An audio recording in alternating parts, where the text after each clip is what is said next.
Lundi 12 juin 2023, Le sceau de Dieu et la marque de la bête, deuxième partie.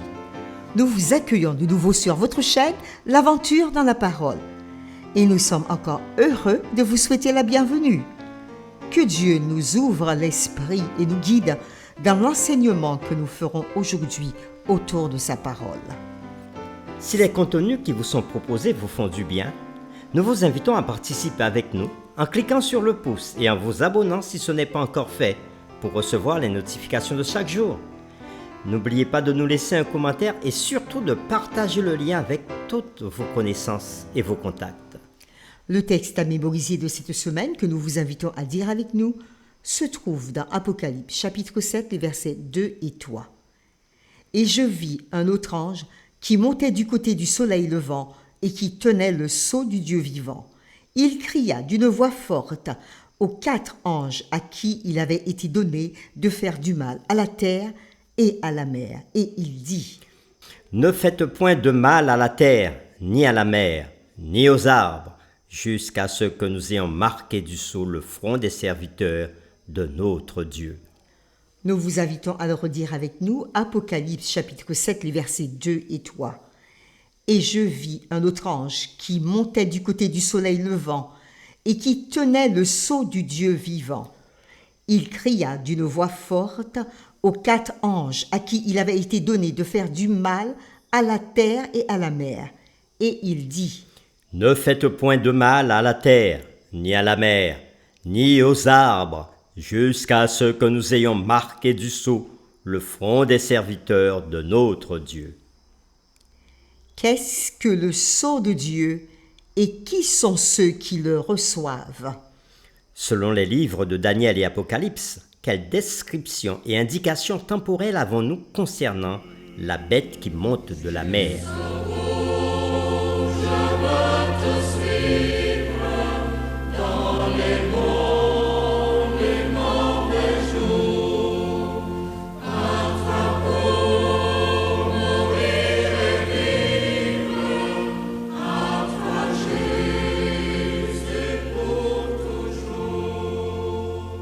Les réflexions de cette semaine nous aideront à répondre à ces questions.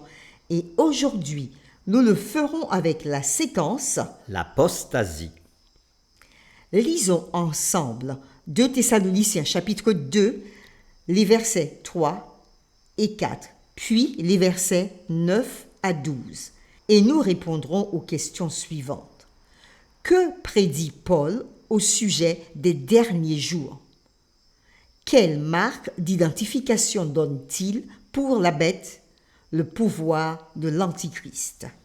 Nous lirons à partir du verset 1er de 2 Thessaloniciens chapitre 2, mais les versets qui nous intéressent particulièrement sont les versets 3 et 4.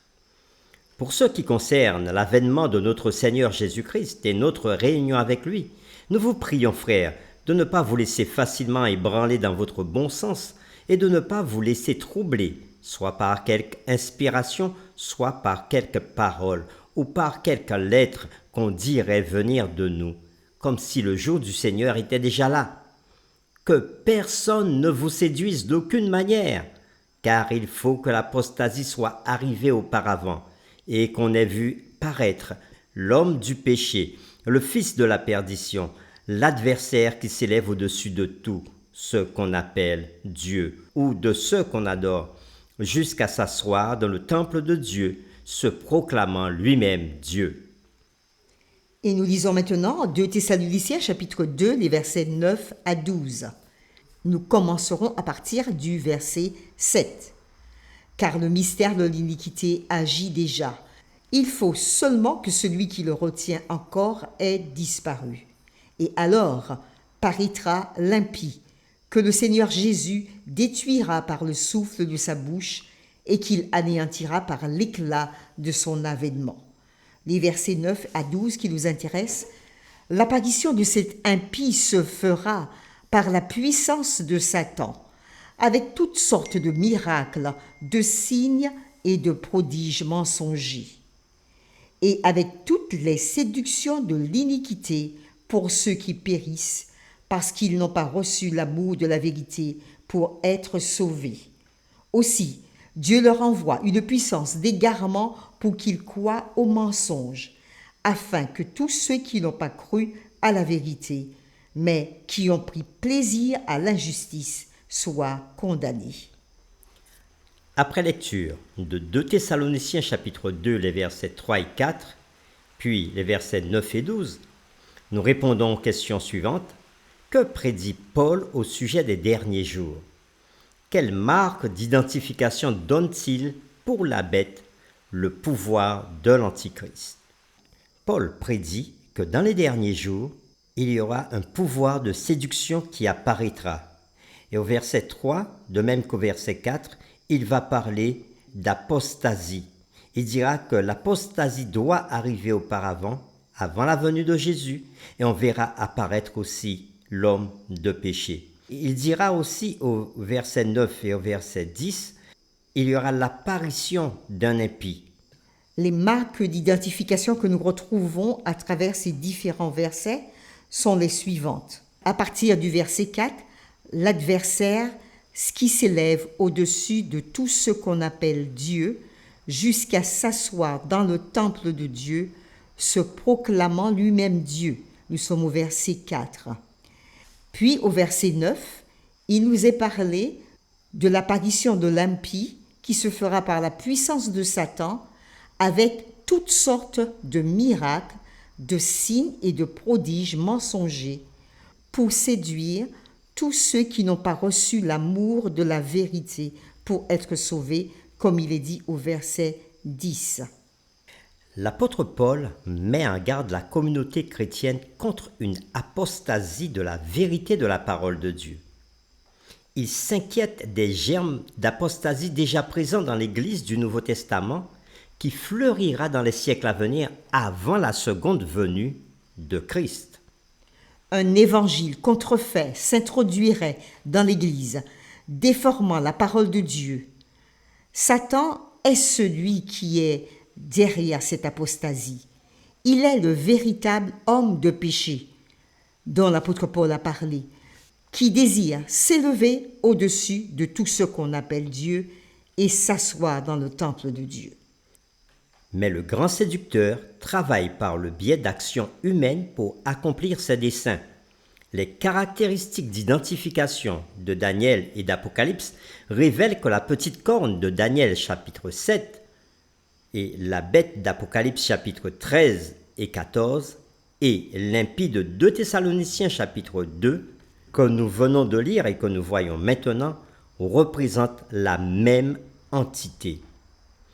Une comparaison avec la prophétie de Daniel sur la puissance blasphématoire qui succède à celle de la Rome païenne et avec l'image de la bête en forme de léopard décrite dans le livre d'Apocalypse de Jean révèle de nombreuses similitudes entre les trois descriptions, la petite corne, la puissance de la bête et l'impie.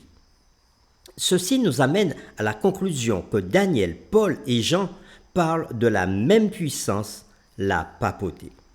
Cette information est tirée du commentaire biblique SDA, Bible Commentary, volume 7, page 271. Il est extrêmement important de se rappeler que la prophétie biblique décrit un système religieux qui a compromis la parole de Dieu, substitue des traditions humaines à l'Évangile et qui s'est éloigné de la vérité biblique. Ces prophéties sont données par un Dieu d'amour merveilleux pour préparer un peuple à la venue de Jésus. Ces prophéties réprimandent les organisations religieuses apostates qui se sont éloignées de la parole de Dieu, mais pas nécessairement les personnes qui les composent.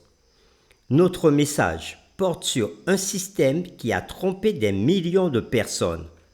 Bien que trompés, ces gens sont très aimés de Christ. Nous devons donc les traiter avec respect et amour. Pour terminer, réfléchissons à cette question. Dans Matthieu chapitre 7, le verset 12, Jésus disait « Tout ce que vous voulez que les hommes fassent pour vous, faites-le de même pour eux, car c'est la loi et les prophètes. La question qui nous intéresse, comment devons-nous appliquer ce principe dans le contexte de la puissance de la bête dans Apocalypse chapitre 13 et chapitre 14? Nous vous invitons à prier avec nous. Dieu notre Père, c'est avec reconnaissance que nous venons devant toi aujourd'hui pour te célébrer, t'adorer, te louer et reconnaître ta toute-puissance, reconnaître que tu es le Dieu qui agit, le Dieu qui ne dort pas, le Dieu qui connaît l'avenir et qui avertit ses enfants sur ce qui doit arriver. À travers la séquence d'aujourd'hui, nous avons vu que tu nous avertis sur l'arrivée d'un séducteur, d'un impie, d'un système qui fera des miracles. Et derrière ce système, c'est Satan lui-même qui agira. Aujourd'hui encore, il y a beaucoup de tes enfants qui sont trompés à travers le monde par ce système. Mais nous savons que tu aimes tes enfants et que tu veux qu'ils soient sauvés. Alors Seigneur, à travers ta parole, permets encore et donne l'occasion à plusieurs de t'accepter comme Seigneur et Sauveur de leur vie. Merci d'écouter notre prière et d'y répondre. Et surtout, aide-nous à partager ta parole pour qu'il y ait davantage de personnes qui connaissent la vérité sur ces passages de la Bible. Nous t'avons prié au nom de Jésus. Amen.